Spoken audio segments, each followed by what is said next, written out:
You are from New Mexico. I am. You live here now. I do live here, yes. And you and your brother came up with this whole idea, right? We did. It's our company, and it's actually his recipe, and I helped him put it in a jar and get it out there. Well, chances are you've seen these in some of the stores of the Salsa Senorita. You have different flavors. We do. We have hot, medium, and roasted garlic, and we're getting ready to come out with mild. All right, what she told me in the break, she said, you know, salsa is salsa, but you decided it could be part of recipes, right? It was more than just a salsa. That's right. It's actually, I like to think of it as vegetables in a jar with a kick. I like that. I like that. Yeah, because you can actually do so much with salsa, because it really is just vegetables with a little bit of kick. So I started experimenting, and I came up with these great recipes, and they've really been popular, believe it or not. Everybody's been talking about how good this smells. So what's the name of this one? This is, well, I'm hoping that it'll get cold one more time, so people have a reason to make this. Good reason. It is my Salsa Senorita white bean chicken chili. Ooh, sounds good.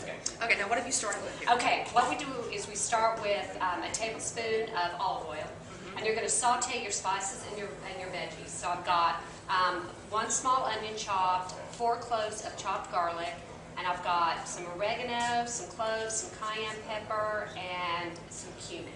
Okay. Cumin is what gives that great Mexican flavor. That's what we're all smelling here in the studio. That's what you're smelling. That's what we're smelling. And you're going to saute this until the vegetables are, cooked down a little bit for about a couple minutes. And then what I'm going to add are 6 cups of chicken broth. Okay, so just regular chicken broth. Just regular chicken broth. All right. You can do the low sodium or, whatever your preference is. Now, how have you come up with your recipes? Did you just get in the kitchen and play, or? Well, believe it or not, my mother was an excellent cook. Yeah? And so some of her recipes I've just adapted. Okay. And added the salsa just to give it that little, growing up in New Mexico, you eat a lot of spicy food. Okay. And then, just friends and family, they make a recipe and I think, oh, that would be so good if you just add a little salsa. Do you use your family and friends as guinea pigs to see if it's okay? Completely. All right, well, we'll be your guinea pigs today on this one.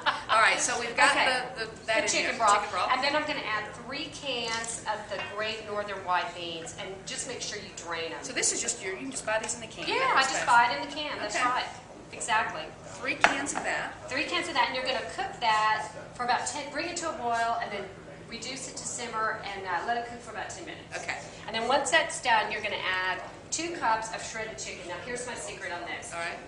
I buy the already roasted chicken. Do you really? Oh, yeah.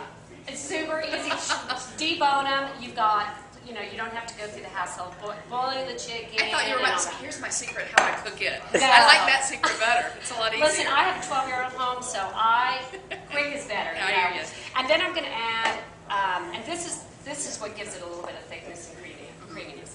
1 cup of Monterey Jack shredded cheese. Okay. And you're going to add that in there, and then you're just going to cook gracious. this for about 10 to 15 minutes till it thickens up and all of the ingredients are combined together. Now, are you bringing it to a boil, or are you going to? Well, you've already done that and then the first time. So this time, just let it simmer. Now, the other thing you can do is in the morning, put it all together, put it in a slow cooker, put it on low, and let it cook all day. It's a good plan. When you get home, you have a meal. You can even enjoy this in the warmer weather. You really can. I mean, it's really delicious. And I brought some that's already made.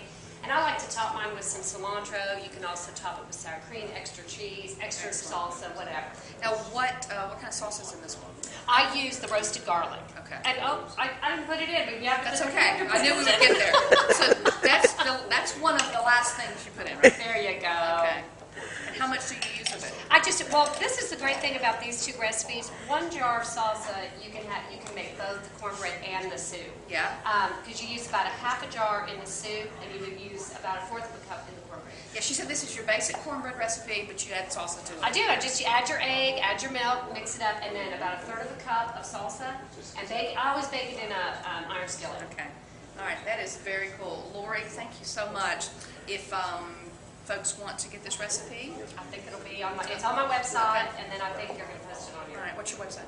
www.salsasenorita.com. Salsa Senorita. All right, Lori Sowers, thanks so much. We're glad you came to Alabama. Thank you. All right. Thank you